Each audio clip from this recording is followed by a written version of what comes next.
لیکن اسلام میں آتم ہتیا سوسائڈ حرام ہے.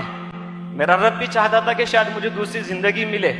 میں ایسے ڈپریشن میں گیا, آنکھ سے میرے آنسو سوکھ گئے, آنکھ سے آنسو نہیں نکلتے تھے, ہنسنا میں بھول گیا. 2020 کی وہ ایک رات پھر سے آئی, تقریباً 3-3:15 بجے منور زمان سر کی ویڈیو سامنے آئی. وہ جو دریا دل میں تھا نا درد, وہ پھوٹ پڑا.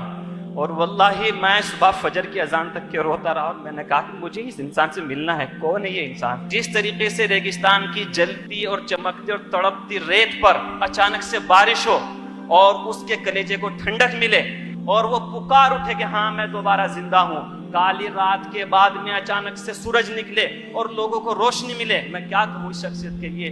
میں صرف اتنا کہوں گا کہ وہ جو کھو چکا تھا اپنی زندگی, پھر سے وہ اپنی زندگی پا جائے. وہ جو مر چکا تھا اور پھر سے کیا اٹھے کہ ہاں میں جینا چاہتا ہوں. سر آئی لو یو سر. 2008 کی بات ہے. میں بسو کلیان کلبرگی سے تقریباً 100-125 کلومیٹر ایک گاؤں ہے, ایک شہر تعلقہ کہہ سکتے ہیں.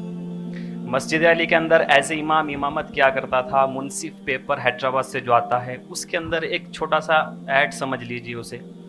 اس میں آیا کہ شاہ پور میں ٹرائلز سے, بالرز کے, کرکٹرز کے ٹرائلز ہیں. 27واں رمضان تھا, میں روزے سے بھی تھا. دل میں ایک جذبہ تھا کہ مجھے کرکٹر بننا ہے. حالانکہ میں عالم دین تھا, امامت کے عہدے پر فائز تھا. 27واں روزہ تھا. محتمیم صاحب سے تھوڑی سی اجازت لی کہ مجھے جانا ہے. انہوں نے اجازت دے دی. میں کسی کا اسکوٹر مانگ کر کے شاہ پور پہنچا. تقریباً 3:30-4 بجے کا وقت تھا. میں نے ایمان کے جذبے کے ساتھ میں اور اپنے جسمانی قوت کے ساتھ میں بڑی زور سے بالنگ کی. وہ پتہ نہیں لکیلی یا انفارچونیٹلی میرا وہاں سلیکشن ہو گیا. والد صاحب اس بات سے بڑے ناراض تھے. میں نے بڑی خوشی سے آ کے اپنی امی کے گلے لگا, والدہ سے کہا کہ امی میرا سلیکشن ہو گیا ہے اور میں انڈیا کو ریپرزینٹ کرنا چاہتا ہوں. تو شام کا ٹائم تھا. والد صاحب سے میں نے کہا والد صاحب میں کرکٹ کھیلنا چاہتا ہوں, لہٰذا میں امامت چھوڑ رہا ہوں.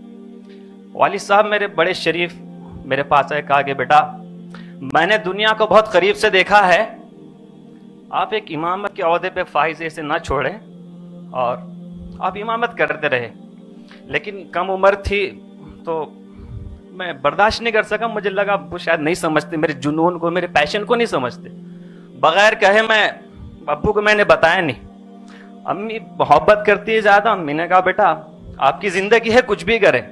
میں ڈر نہیں رہا ہوں اندر سے. میرے اندر فیلنگز میری ماں کے والد صاحب کے لیے آ رہے ہیں. میں امی کی بات سن کے والد صاحب کو بغیر بولے میں بنگلور چلا گیا. میں بہت محنت کی. میں KIOC میں پہنچ گیا, جو عرفان صاحب کوچ ہیں وہاں کے. ہر روز لگتا کہ میرا سلیکشن ہو جائے گا. ہر روز مجھے لگتا کہ میں انڈیا کو ریپرزینٹ کروں گا. انڈیا کو نہیں کر سکا, ایٹ لیسٹ IPL کھیلوں گا, میں رنجی تو کھیلوں گا, ڈویژن تو کھیلوں گا. فرسٹ ڈویژن تک میں کھیلا. لیکن جب بھی ٹرائلس آتے IPL سے یا رنجی سے پہلے جب بھی ٹرائلس آتے تو 1 مہینہ پہلے میرے پیر میں درد ہونا شروع ہو جاتا. پتہ نہیں مجھے ایسا لگا کہ شاید مجھے بددعا لگی ہے کسی کی. لیکن نادان میں ایسا تھا کہ میں نے والد صاحب سے کبھی فون پہ بات بھی نہیں کی. ڈر لگتا تھا کہ والد صاحب غصہ کریں گے. امی کو فون کرتا, والد صاحب سے پوچھتا کہ ابو کیا ناراض ہے کیا. امی بولتی کہ بیٹا باپ کبھی ناراض ہو سکتا ہے, لیکن حقیقت میں اللہ گواہ ہے کہ میرے والد صاحب ناراض تھے مجھ سے. ایک دن ایسا درد ہوا, کوچ نے کہا کہ بیٹے تمہارے بس کا نہیں ہے, آپ واپس چلے جاؤ ورنہ زندگی تمہاری ختم ہو جائے گی. 2017 میں واپس آیا. ایک میرے سے بہت بڑی غلطی ہو گئی. والد صاحب نے کندھے پہ ہاتھ رکھا اور کہا کہ بیٹا مجھے لگا کہ شاید تو مجھے میری امیدوں پہ کھرا اترے گا, لیکن آج تو نے میرا دل توڑ دیا ہے. اللہ کی قسم وہ رات ایسی تھی کہ میں چاہتا تھا کہ میں سوسائڈ کر لوں. لیکن اسلام میں آتم ہتیا سوسائڈ حرام ہے. میرا رب بھی چاہتا تھا کہ شاید مجھے دوسری زندگی ملے.